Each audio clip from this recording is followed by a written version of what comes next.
If I was to ask a room full of, say, 100 people, which city or town in Australia has recorded the highest growth in dwelling values in the past 5 years, I'm confident that no one would get it right.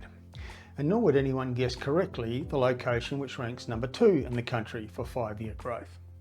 So according to new data published by CoreLogic, the number 1 city or town in Australia for 5-year capital growth is Murray Bridge in South Australia. Its values have doubled in the past 5 years.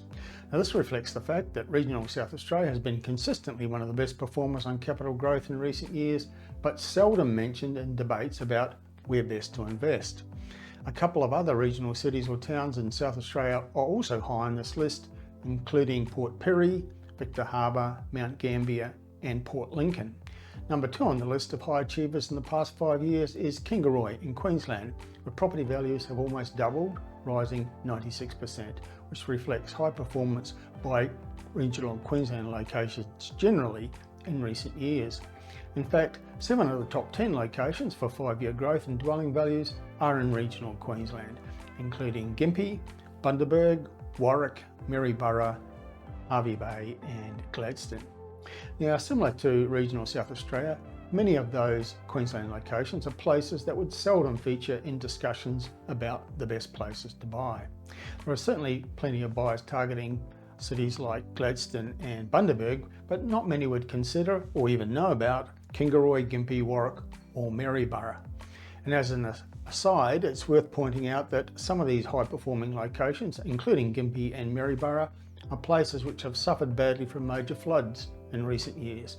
It demonstrates how resilient property markets are in the face of damaging weather events. The other point I want to emphasise is that those South Australian and Queensland regional locations, which dominate the top of the high performers list, are all locations which have featured in our hotspotting reports in recent years. Other locations to feature in the national top 10 for 5-year growth are Geraldton in Western Australia, which ranks number 3, and Busselton, also in Western Australia, which is number 5. So the top 10 list locations are all regional, 7 Queensland, 2 Western Australia and 1 South Australia. The highest ranking capital city is Perth at number 14 on the list, followed by Adelaide at number 16. Looking at the top 20 overall, it's all regional except for Perth and Adelaide. It's all about Queensland, South Australia and Western Australia, except for Muswellbrook in New South Wales, which ranks number 12 on the list. All of those top 20 cities and towns have seen their dwelling values increase by more than 70% in 5 years, and the top 6 have all grown by at least 93%, so they've almost doubled. It demonstrates the fundamental importance of getting it right on location, and just how useful our hotspotting reports can be, because they're all places we've featured in our top 5 and top 10 hotspots reports, and always before the big growth happened.